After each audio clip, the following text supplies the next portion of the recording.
राधे राधे दोस्तों। मैं आज आपको सुनाऊंगी एक राजा की दो बेटियों की कहानी। अगर आप हमारे चैनल पर नए हैं तो चैनल को सब्सक्राइब कर लें। आइए सुनते हैं राजा की दो बेटियों की कहानी। एक राज्य में एक राजा और एक रानी रहा करते थे। वो दोनों आपस में बहुत प्रेम करते थे और बहुत खुशी खुशी साथ जीवन बिता रहे थे। एक बार रानी गर्भवती हो गई और उनका समय बढ़ता गया। वो 9 महीने गर्भवती थी। फिर उनको एक बेटी हुई। बेटी को जन्म देते ही रानी चल बसी। रानी के चल बसने के बाद राजा बहुत दुखी हो गए और दुख में उन्हें ये लगा कि उनकी बेटी ही उनकी रानी को खा गई है। वो उसकी तरफ देखते तक नहीं थे और उन्हें लगता था कि मेरी बेटी कुलक्षणी पैदा हुई है, जिसकी वजह से मेरी रानी अब इस दुनिया में नहीं रही। राजा अपनी बेटी को बिल्कुल भी प्यार नहीं करते थे और वो बेटी बहुत दुखी रहती थी। राज्य में सभी लोगों ने राजा को समझाया कि ऐसा कुछ भी नहीं है, होनी को कौन टाल सकता है। रानी की उम्र बस यहीं तक थी, तो इसीलिए वो अब इस दुनिया में नहीं रहीं। इसके बाद राजा अपनी रानी के दुख में बहुत दुखी रहने लगे थे। वो अपनी बेटी को वो एक नज़र उठाकर भी नहीं देखते थे। उनकी जो पुत्री थी वो भगवान की बहुत पूजा किया करती थी, भगवान शिव की आराधना में लीन रहती थी, लेकिन राजा उसकी तरफ एक बार देखते तक नहीं थे। वो अबोध बच्ची हमेशा रोती रहती, दासियां ही उसका लालन पालन करती थीं, लेकिन राजा बिल्कुल भी उसे प्यार नहीं करते थे। सभी लोग राजा को समझा कर थक गए थे, लेकिन राजा अपनी रानी के वियोग में डूबे रहते। वो अपने राज्य की तरफ भी नहीं देखते थे। प्रजा को लगने लगा था अब तो पड़ोसी राज्य उन पर आक्रमण कर देंगे। राजा राज्य की तरफ बिल्कुल भी ध्यान नहीं दे पा रहे थे। उन्हें रानी के जाने का बहुत बड़ा सदमा लगा था, इसलिए वो बहुत ही गमगीन रहने लगे थे। राजा अपनी बेटी को कुलक्षणी कहने लगा था। उसको लगता था कि उसकी बेटी के कारण ही उसकी रानी की मृत्यु हुई है, इसलिए उस लड़की को वो कुलक्षणी कहने लगा था। प्रजा को लगा कि अब राजा की दूसरी शादी करवा देनी चाहिए, नहीं तो वो इस तरह राजपाट को छोड़कर पता नहीं क्या कर बैठेंगे। सभी लोगों ने यह बात राजा से की कि उनको दूसरा विवाह कर लेना चाहिए। राजा को भी यह बात समझ में आ गई और उन्होंने भी कहा ठीक है। फिर उन्होंने एक रानी से शादी कर ली। दूसरी माँ आते ही उस अबोध बच्ची को और माँ का प्यार नहीं मिल पाया। जब राजा ही अपनी बेटी से प्यार नहीं करता था तो दूसरी माँ कैसे करती। फिर कुछ समय बाद दूसरी रानी भी पेट से हुई और वो अपनी पहली बेटी को बिल्कुल प्यार नहीं करती थी। अब बड़ी बेटी उनकी 1 साल की हो गई थी। वो ठुमक ठुमक कर चलती, फिर भी राजा उसकी तरफ बिल्कुल ध्यान नहीं देते। वो एक नज़र भी उसको प्यार से नहीं देखते थे। अब रानी के प्रसव का समय आ गया था और उनका प्रसव ठीक से हो गया था। उन्होंने भी दूसरी बेटी को जन्म दिया था और रानी इस बार ठीक ठाक थी, तो ये देखकर राजा बहुत खुश हुए और उन्होंने अपनी दूसरी बेटी का नाम लक्ष्मी रखा। पहली बेटी का नाम उन्होंने कुलक्षणी रखा था क्योंकि उनकी माँ उसको जन्म देते ही चल बसी थी। अब राजा बहुत खुश थे। उन्होंने अपनी दूसरी बेटी को बहुत प्यार किया और उसकी माँ भी उसे प्यार करती थी, लेकिन पहली बेटी से वो दूसरी रानी बिल्कुल भी प्यार नहीं करती थी। अब लक्ष्मी और कुलक्षणी धीरे धीरे बड़ी हो रही थी। लक्ष्मी को राजा और रानी दोनों का प्यार मिलता, लेकिन कुलक्षणी को कोई प्यार नहीं करता। लक्ष्मी जो कपड़े पहनती, जो पुराने हो जाते, वही कपड़े कुलक्षणी पहनती। और लक्ष्मी को शिक्षा का भी प्रबंध किया गया, लेकिन कुलक्षणी की तरफ कोई ध्यान ही नहीं देता था। समय अपनी गति से चल रहा था। धीरे धीरे समय बीतता गया और दोनों लड़कियां सयानी हो गईं। एक दिन रानी ने कहा, राजा अब हमारी बेटियां सयानी हो गई हैं, अब हमें इनके विवाह के बारे में सोचना चाहिए। लक्ष्मी और कुलक्षणी दोनों बहनें लगभग बराबर की थीं। लक्ष्मी बहुत ही घमंडी प्रवृत्ति की थी, लेकिन कुलक्षणी बहुत ही समझदार और भगवान की भक्ति में रहने वाली थी। लक्ष्मी घमंडी इसलिए थी क्योंकि उसे राजा और रानी दोनों का ही प्यार मिला था वो राजकुमारी थी, लेकिन कुलक्षणी बेचारी बिन माँ बाप की बच्ची थी। कहते हैं बिन माँ बाप के बच्चे बहुत ही समझदार होते हैं। कुलक्षणी भी शायद ऐसी ही थी, जो बहुत ही समझदार थी और भगवान की भक्ति में लीन रहती थी। राजा ने नाई और ब्राह्मण को बुलाया और उनसे कहा कि हमारी बेटी बड़ी कुलक्षणी के लिए कोई वर ढूंढ कर लाओ। नाई और ब्राह्मण वहाँ से चल दिए और घूमते घूमते वो एक गांव में पहुँचे। वहाँ उन्हें एक भिखारिन और उसका बेटा अंधा भिखारी दिखाई दिया। वो दोनों ही भीख मांग रहे थे। नाई और ब्राह्मण उनको देखकर बहुत खुश हुए। उन्हें घूमते घूमते कई दिन हो गए थे और आखिर में उन्हें वो मिल ही गए। उन्होंने उनसे रिश्ते की बात की। लक्ष्मी को राजा साहब बहुत प्यार करते थे, लेकिन कुलक्षणी को देखकर तो वो रास्ता ही बदल लेते थे। वो तो उसकी तरफ एक नज़र उठाकर भी नहीं देखते थे। लेकिन कुलक्षणी थी तो राजा की बेटी। रानी ने कहा कि अब हमें अपने दोनों बेटियों का विवाह कर देना चाहिए। रानी ने कहा कुलक्षणी बड़ी है तो पहले कुलक्षणी की शादी कर देनी चाहिए। राजा ने कहा ठीक है, उसके लिए कोई लड़का तलाश करना चाहिए। रानी ने कहा उसके लिए तो कोई अंधा या भिखमंगा ही ठीक रहेगा, वो तो जहाँ जाएगी अपशगुन ही फैलाएगी। नाई और ब्राह्मण कहने लगे माई, हम तुम्हारे बेटे के लिए एक बहुत ही अच्छा रिश्ता लेकर आए हैं। पहले तो वो भिखारिन हंसी और वो कहने लगी क्यों बेटा, क्यों मजाक बना रहे हो तुम हम भिखारियों का। तो नाई और ब्राह्मण कहने लगे नहीं माई, हम सच बोल रहे हैं, हम आपके बेटे के लिए एक राजमहल से राजकुमारी का रिश्ता लेकर आए हैं। तो भिखारिन सोचने लगी ये तो बहुत अच्छी बात है, बहू कुछ भी ना लेकर आए तो कोई बात नहीं, लेकिन हमारा रिश्ता राजमहल से तो जुड़ ही जाएगा। वो यह सोचकर बहुत खुश हो रही थी और नाई और ब्राह्मण भी उनसे कहकर राजमहल की तरफ चल दिए और उन्होंने राजा साहब से कहा राजा साहब, हमें लड़का मिल गया है आपकी बेटी बड़ी राजकुमारी के लिए।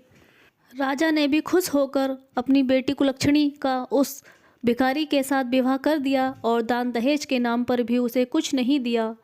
कुलक्षणी अपनी ससुराल आई और उसने वहां आकर देखा कि रहने के नाम पर तो वहां कुछ भी नहीं था, एक टूटी फूटी झोंपड़ी ही थी। कुलक्षणी कैसी भी थी, लेकिन आखिर रहने वाली तो वो महलों की थी, एक राजकुमारी थी। भले ही उसको उसके पिता ने कभी राजकुमारी नहीं समझा था, लेकिन वो रहती तो महलों में थी और ससुराल में उसके नाम पर कुछ भी नहीं था। फिर उसने भगवान से कहा हे भगवान, आप ये मेरी कैसी परीक्षा ले रहे हैं, पर जो भी है मैं अपने पति के साथ हमेशा खुश रहूँगी और उसका हमेशा साथ दूंगी। कुलक्षणी बोली माँ जी, आप मुझे खाने के लिए कुछ ला दीजिए, मैं खाना बनाकर आप लोगों को खिला दूंगी। उसकी सास ने खाने के लिए थोड़ा कुछ सामान दिया, उसी से कुलक्षणी ने कुछ खाने पीने की चीज़ें बनाई और अपने सास और अपने पति को खिलाई। बाद में बचा हुआ कुछ खाना वो खाकर भगवान की मर्जी मानकर और वहीं पर रहने लगी। उसने भगवान से कहा हे भगवान, ये आप मेरे साथ क्या कर रहे हैं, पर जो भी हो मैं अपने पति के साथ हमेशा खुश रहूँगी। उधर रानी राजा से कह रही थी कि राजा साहब, हमारी बड़ी बेटी कुलक्षणी का विवाह तो हो गया है, हमने उससे तो छुटकारा पा लिया है, लेकिन हमारी बेटी लक्ष्मी, उसके लिए भी विवाह की तैयारियां करनी चाहिए, हमें उसके लिए भी एक अच्छा सा वर ढूंढना चाहिए। राजा ने कहा हाँ रानी साहिबा, आप बिल्कुल ठीक कह रही हैं। राजा ने नाई और ब्राह्मण को बुलाया और उनसे कहा कि हमारी बेटी लक्ष्मी, उसके लिए कोई अच्छा सा राजकुमार ढूंढ कर लाइए। वहाँ से पंडित और नाई वहाँ से निकल पड़े और वो ढूंढते ढूंढते एक राज्य में पहुँचे। उस राज्य में राजा का एक ही राजकुमार था और वो भी चक्रवर्ती सम्राट बनने वाला था। उन्होंने लक्ष्मी का रिश्ता वहाँ पर तय किया और आकर राजा को बताया। राजा ने भी खुशी खुशी अपनी बेटी लक्ष्मी का विवाह उस राजकुमार के साथ कर दिया और दान दहेज उसको बहुत सारा दिया। उधर उसकी बेटी कुलक्षणी, वो बेचारी उसी झोंपड़ी में रहती और अपना समय काट रही थी। लक्ष्मी अपने ससुराल में अपने राजमहलों में रहती। उधर उसे अपने माँ बाप का भी प्यार मिला था और यहाँ ससुराल में भी उसे अच्छा राजमहल और पति के रूप में एक चक्रवर्ती सम्राट मिला था। उधर कुलक्षणी अपनी सास से कहती माँ, आप जो भी कमा कर लाती हैं, ये भीख मांगकर जो लाती हैं, हमें ये बिल्कुल अच्छा नहीं लगता, हमें कुछ काम करना चाहिए और उसी से हमें कमा कर खाना चाहिए। उस कुलक्षणी की सास ने कहा बेटी, तू अपने मायके में कुलक्षणी थी, लेकिन मेरे घर की तो तू लक्ष्मी है, तू जो भी कहेगी मैं वो कर लूँगी। तो वो बोली, माँ जी आप जो पैसे लेकर आई हैं मैं उनसे तरबूज और खरबूज खरीद कर लाऊंगी और उन्हें बेचूंगी। इस समय तरबूज और खरबूज का मौसम चल रहा है, उनसे जो पैसे मिलेंगे हम उन्हीं से अपने घर का खर्चा करेंगे। उसने कहा, माँ जी हम यह सब काम करके आत्मसम्मान से तो जी सकेंगे, आपको कुछ लोग ठोकर मारते हैं और कुछ लोग तरस खाकर आपको 2-4 पैसे दे भी देते हैं, तो इससे हमारे आत्मसम्मान को ठेस पहुँचती है। उसने कहा, बेटी तू कहाँ बाहर जाएगी? उसने कहा, नहीं माँ जी, मैं ये तरबूजे खरबूजे बेचकर कुछ पैसे कमा कर लाऊंगी। वो ये तरबूजे खरबूजे लेकर चली गई और रास्ते में एक मंदिर पड़ा, वहीं अपनी दुकान लगाकर बैठ गई और उसने अपने तरबूजे खरबूजे बेचने शुरू कर दिए। तरबूज उसके बड़े ताजी और मीठे थे। ताजी ताजी खरबूज लोगों को बहुत पसंद आते और लोग उसके तरबूजे खरबूजे को बहुत पसंद करते। शाम तक उसने अपने सारे तरबूज और खरबूज बेच दिए और शाम को उधर से ही माता पार्वती और शिव शंकर वहाँ से गुजर रहे थे। माता पार्वती ने देखा तो उनसे कहा, हे भोलेनाथ मैं तो तरबूज खाना चाहती हूँ, आप मुझे उनसे तरबूज मंगवा दीजिए। भोलेनाथ बोले, पार्वती तुम किन चक्करों में पड़ रही हो, चलो कैलाश चलते हैं। पार्वती बोली, नहीं प्रभु मुझे तो तरबूज खाना है। माता पार्वती और शिव शंकर भोलेनाथ ने एक बूढ़े और बूढ़ी का भेष बनाया और उस कुलक्षणी के पास आ गए और कहने लगे, बेटी हमें बहुत भूख और प्यास लगी है। तो कुलक्षणी बोली, माई आप बैठिए, मेरे पास कुछ पानी है और खाने के लिए कुछ खरबूजे हैं। वो वहाँ पर बैठ गए और पहले कुलक्षणी ने उन बूढ़े और बूढ़ी को पीने के लिए पानी दिया और बाद में उन्हें खाने के लिए खरबूजा दिया। माता पार्वती कहने लगी, हे बेटी हमारे पास तो खाने के लिए तरबूज और खरबूज नहीं थे, तुमने हमें दिए, लेकिन हमारे पास देने के लिए तो पैसे ही नहीं हैं। तो कुलक्षणी बोली, कोई बात नहीं माई, मेरे तो सारे खरबूजे और तरबूजे भगवान की कृपा से बिक चुके हैं, मेरे पास ये 2 ही बचे थे, आप इन्हें खाकर मैं इसमें अपना पुण्य कमा लूँगी। उसने कहा, ठीक है माई, आप ये तरबूज और खरबूज खा लीजिए, मैं आपसे इसका कोई पैसा नहीं लूँगी। पार्वती मैया कुलक्षणी से कहने लगी, बेटी हम बहुत दूर से चलकर आए हैं और मैं तो बहुत ही ज़्यादा थक गई हूँ, थकान के कारण मेरे पैरों में भी दर्द हो रहा है। कुलक्षणी बोली, कोई बात नहीं माई, आप बैठिए, मैं आपके पैर दबा देती हूँ। कुलक्षणी माता पार्वती के पैर दबाने लगी और ठंडी ठंडी हवा के कारण माता पार्वती को नींद आ गई और माता पार्वती वहीं पर निढाल होकर सो गईं। जब माता पार्वती की आंख खुली तो बहुत प्रसन्न हुई। कुलक्षणी उनकी अपनी आंचल से उनकी हवा कर रही थी, उधर ही पास में भोले बाबा लेटे थे। माता पार्वती उठी और बोली, बेटा कुलक्षणी तूने तो हमारी बहुत सेवा की है। कुलक्षणी बोली, नहीं माता, मेरी कोई माँ नहीं है, तो आपने मुझे जब प्यार से बेटी कहा तो मुझे बहुत अच्छा लगा, अपनापन सा महसूस हुआ। कुलक्षणी बोली, मेरी माता तो पहले ही गुजर गई थी और आपने मुझे बेटी कहा तो मुझे अपनी माँ जैसा प्यार मिला। माता पार्वती बोली, बेटी तू तो बहुत अच्छी है। और माता पार्वती भोले बाबा से कहने लगी कि आपके पास झोली में कुछ हो तो दे दीजिए। भगवान शंकर बोले कि मेरे पास तो कुछ भी नहीं है। तो माता पार्वती कहने लगी, आपकी झोली में जो भभूति है आप वही उसको दे दीजिए। और कुलक्षणी ने आंचल पसार कर वो भभूति उनसे ले ली और खुशी खुशी घर आई और उसने अपनी सास से कहा, माँ आज मुझे बहुत ही आनंद मिला, मैंने एक बूढ़े बाबा और एक बूढ़ी माँ की सेवा की और मेरे सारे खरबूजे भी बिक गए। तो उसकी सास कहने लगी, बेटी हम तो तुझ जैसी बहू को पाकर धन्य हो गए, मुझे तो लगता था कि शायद मेरे बेटे की शादी भी नहीं होगी, लेकिन तू हमारे घर में आई, हमारे तो भाग ही खुल गए। वो बहुत खुश हुए और कहने लगे, माँ अब हम सभी एक सम्मान की ज़िंदगी जिएंगे और हम कभी भीख नहीं मांगेंगे। फिर कुलक्षणी कहने लगी, माँ मैं इस भभूति का क्या करूँ? तो वो उसकी माँ बोली, बेटी अब अपने पति को आने दे, वो जो कहेगा हम वही करेंगे। उसने कहा, ठीक है माँ। शाम को उसका पति घर आया तो बोली, हे स्वामी, एक बूढ़े माँ ने मुझे ये भभूति दी है, इसका मैं क्या करूँ? तो वो उसका पति कहने लगा कि इसे अपने पूरे घर के चारों कोनों में छिड़क दो और बाकी जो बचे उसे संदूक में रख दो और कुछ तुलसी के पेड़ में भी डाल देना। कुलक्षणी ने वैसा ही किया, भभूति अपने घर के चारों कोनों में छिड़क दी और तुलसी के पेड़ में भी डाल दी और बाकी बची संदूक में रख दी। खाना बनाया, अपनी सास को खिलाया और कुलक्षणी ने अपने पति को खिलाया और बाद में खुद भी खाकर घर की सफाई कर कर सो गई। सुबह उठकर देखती है कि उसकी झोंपड़ी, जो पहले रात भर झोंपड़ी की तरह बेकार थी, सुबह उठकर वो एक महल के रूप में बदल जाती है। यह सब देखकर तो वह चकरा गई और जल्दी जल्दी भागी भागी अपनी सास के पास गई। बोली, माँ जी उठिए उठिए, देखिए ये सब क्या हो गया है, ये कैसा चमत्कार हो गया है, हमारी झोंपड़ी की जगह तो एक सुंदर सा महल बन गया है। उसकी सास भी देखकर चौंक गई। वो बोली, मैं तो रात अपने घर सोई थी, क्या तू अपने महल लेकर आ गई है? पहले तो कभी तेरे बाप ने इधर मुड़कर भी नहीं देखा, तो आज अचानक तू कैसे अपने महल में लेकर आ गई? वो बोली, नहीं माँ, हम अपनी झोंपड़ी में ही थे, न जाने रात भर में ये कैसे चमत्कार हो गया। लगता है शायद भोले बाबा माता पार्वती की हम पर कृपा हो गई है, उन्होंने ही यह बबूती दी थी, शायद उसी की वजह से ये सब हुआ है। वो यह सब देखकर बहुत खुश हुए। फिर कुछ देर बाद उसका पति उठा और वो कहने लगा, कुलक्षणी, और अपनी माता से कहने लगा, माँ मैं सब कुछ देख सकता हूँ, अब मुझे सब दिखाई दे रहा है। यह देखकर वो बहुत खुश हुए। तब कुलक्षणी कहने लगी, माँ ये सब भगवान शिव और माता पार्वती की कृपा हम पर हुई है, हमें उनके नाम की एक कथा करवानी चाहिए, हमें शिव चर्चा जरूर करवानी चाहिए। उसकी सास भी कहने लगी, हाँ बेटी, हमें ऐसा ज़रूर करना चाहिए, हमें भगवान का नाम जरूर लेना चाहिए।